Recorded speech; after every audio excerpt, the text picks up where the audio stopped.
साल था 2008। इंजीनियर रशीद ने पॉलिटिक्स में एंट्री मारी और एमएलए बने। इसके बाद साल 2014 में ये फिर से जीतते हैं और इस बारी ये अपनी पार्टी भी बनाते हैं। 2024 में लोकसभा इलेक्शंस में यूएपीए के मुकदमे के तहत इंजीनियर रशीद तिहाड़ जेल में बंद इलेक्शंस लड़ते हैं और ये इस बार भी जीतते हैं, जहां इनके अपोनेंट थे former chief minister Omar Abdullah, जिनको ये सिर्फ हराते नहीं है बल्कि 2 लाख वोटों से हराते हैं। और ये जो इलेक्शंस हो रहे हैं जम्मू एंड कश्मीर में, शायद इंजीनियर रशीद का इसमें सबसे बड़ा हाथ हो आने वाले दिनों में। अब बात जम्मू एंड कश्मीर की चल रही हो तो सीधा तो कुछ हो नहीं सकता। जम्मू एंड कश्मीर के इलेक्शंस 3 फेज में हो रहे हैं। सितंबर 18 को फर्स्ट फेज ऑफ पोलिंग हो चुकी है। 25 सितंबर मतलब जिस दिन मैं ये वीडियो रिकॉर्ड कर रहा हूँ, सेकंड फेज ऑफ पोलिंग भी हो चुकी होगी। थर्ड फेज मतलब फाइनल फेज 1 अक्टूबर को है और रिजल्ट्स हमें 8 अक्टूबर को ही पता चलेंगे। 10 साल के बाद जम्मू एंड कश्मीर में इलेक्शंस हो रहे हैं।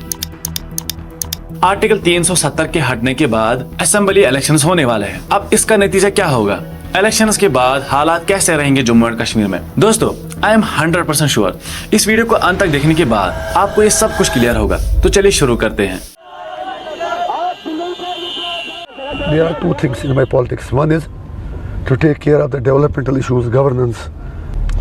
Second is J&K is a conflict zone, you know it.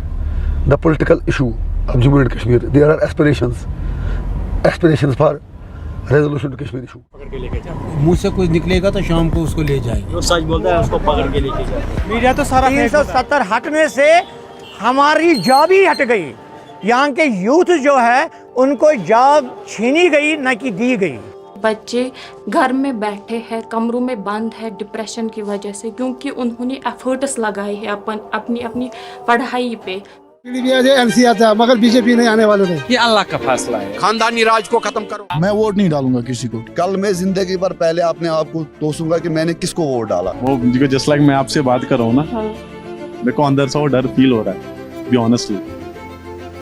10 minute के बाद क्या होगा ऊपर वाला और मैं जानूं। अब इस सारी सिचुएशन को समझने के लिए हमें जम्मू और कश्मीर का थोड़ा इतिहास पता होना चाहिए। आजादी के टाइम पर जब अंग्रेज देश को छोड़कर जा रहे थे तो उस वक्त ब्रिटिश गवर्नमेंट माउंटबेटन प्लान लेकर आती है, जिसमें यह था कि ब्रिटिश इंडिया को हिंदू मुस्लिम पॉपुलेशन के अकॉर्डिंग 2 देशों में बांटा जाएगा। इस प्लान में यह कहा गया था कि ये जो प्रिंसली स्टेटस है इनकी मर्जी है कि कोई इंडिया के साथ रहना चाहे या कोई पाकिस्तान के साथ रहना चाहे या कोई अगर इंडिपेंडेंट रहना चाहती है तो रह सकते हैं। और जम्मू एंड कश्मीर भी उस वक्त एक प्रिंसली स्टेट थी जिसके राजा थे राजा हरी सिंह।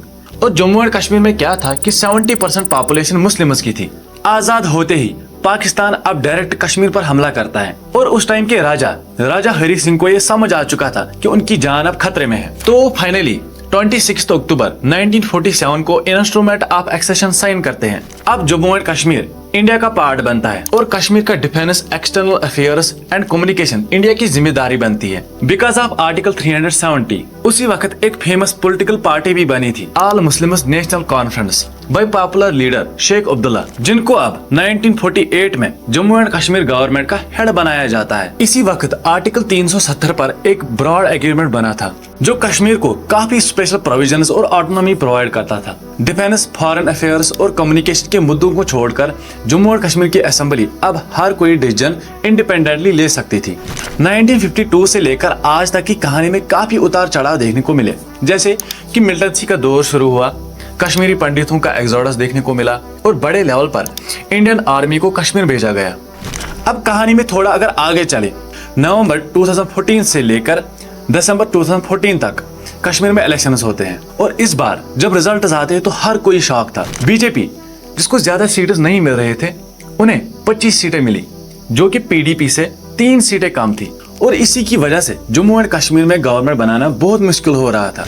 अब यहाँ से क्या होता है कि अचानक पता चलता है कि अमित शाह और महबूबा मुफ्ती प्रेस कॉन्फ्रेंस कर देते हैं और फिर 1 मार्च 2015 को मिलकर जम्मू और कश्मीर में ये दोनों सरकार बनाते हैं। अब ये अलायंस 2018 में टूटती है और प्रेसिडेंशियल रोल लगता है स्टेट में। फिर डेट आती है 5 अगस्त 2019, सेंट्रल गवर्नमेंट आर्टिकल 317 को रद्द करती है और देश के इतिहास में ये पहली बार था कि किसी स्टेट को डाउनग्रेड करके यूनियन टेरिटरी बनाया जाता है। इसके बाद पूरे स्टेट में इंटरनेट शटडाउन देखने को मिला, पॉलिटिकल लीडर्स को हाउस अरेस्ट किया जाता है, सेक्शन 144 को लागू किया जाता है। धीरे धीरे सिचुएशन को हैंडल करने की कोशिश की जाती है। इसी दौरान सुप्रीम कोर्ट अपने 2 इंपॉर्टेंट फैसले सुनाती है। पहला कि आर्टिकल 370 को रद्द करना कॉन्स्टिट्यूशनली वैलिड है, और दूसरा इलेक्शन कमीशन को 30 सितंबर से पहले कश्मीर में चुनाव करवाने होंगे, और सरकार को यह भी कहा जाता है कि जल्द से जल्द कश्मीर का स्टेटहुड रेस्टोर किया जाए। अब क्लियर स्टेटमेंट तो यही है, यूनियन टेरिटरी से लेकर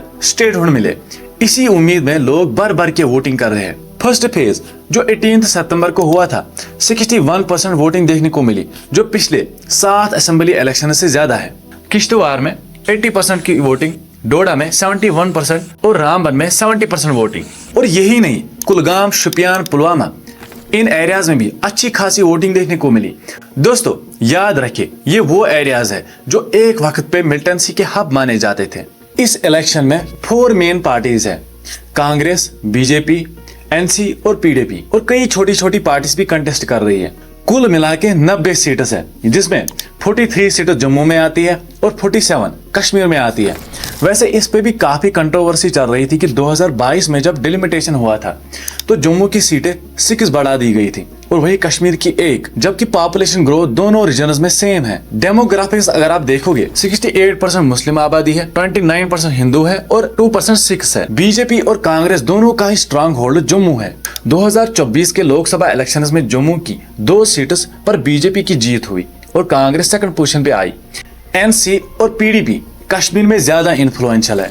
लोकसभा में एनसी कश्मीर की दोनों सीटों को जीतती है, 1 सीट इंजीनियर रशीद जीतते हैं। बीजेपी के साथ अलायंस टूटने के बाद पीडीपी बहुत कमजोर हो चुकी थी। बीजेपी ने लोकसभा के कंटेस्ट में हिस्सा नहीं लिया था, लेकिन इस बार कुछ सीटों पर हिस्सा लिया है और इस बार अपनी पार्टी पीपल्स कॉन्फ्रेंस जैसी छोटी पार्टी के साथ अनऑफिशियल अलायंस उन्होंने बनाया है। इनको बीजेपी की प्रॉक्सी पार्टीज बुलाया जाता है। बीजेपी का प्लान सिंपल है कि जम्मू को पूरी तरह से हड़प लो।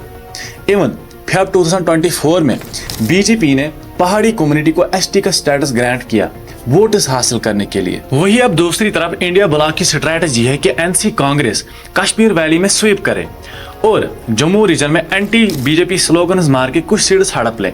लेकिन कैसा पॉसिबल है? ये सब डिपेंड करता है कि बीजेपी का 370 का गैम्बल कैसा चला है, और ये भी समझना जरूरी है कि जम्मू एंड कश्मीर के लोगों में एक्चुअली क्या चल रहा है। बीजेपी का पहला दावा है कि टेरर अटैक्स और पत्थरबाजी कम हो चुकी है। इन दोनों फैक्टर्स पर ही लोगों के ब्रॉड ओपिनियंस है। लेकिन ऐसा भी नहीं है कि 370 हटने के बाद कश्मीर एकदम पीसफुल हो चुका है। नहीं, अगर सिविलियंस और सिक्योरिटी फोर्सेस की डेथ्स की अगर हम बात करें, 2018 से ज्यादा कम नहीं है। इसी के साथ राजौरी, पुंछ जैसे रिलेटिवली पीसफुल जम्मू डिस्ट्रिक्ट्स में मिलिटेंट एक्टिविटी इंक्रीज हुई है। बीजेपी का दूसरा दावा है कि टूरिज्म बहुत बड़े लेवल पर बढ़ा है, लेकिन कि पहले जो 20 लाख टूरिस्ट्स आते थे अब वो 1.5 करोड़ तक पहुंच चुके हैं। लेकिन दोस्तों अनफॉर्चुनेटली इन नंबर्स में भी गड़बड़ी है। मैं बताता हूँ कैसे। अमरनाथ यात्रा पे जो लोग आते हैं उन्हें भी इस रिपोर्ट में शामिल किया गया है।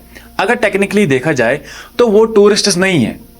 फिर तो 2011 और 2012 में 1.25 करोड़ टूरिस्ट्स आ चुके थे कश्मीर में। अब बीजेपी का जो तीसरा दावा है वो है डेवलपमेंट को लेकर, जो सबसे इंपॉर्टेंट है।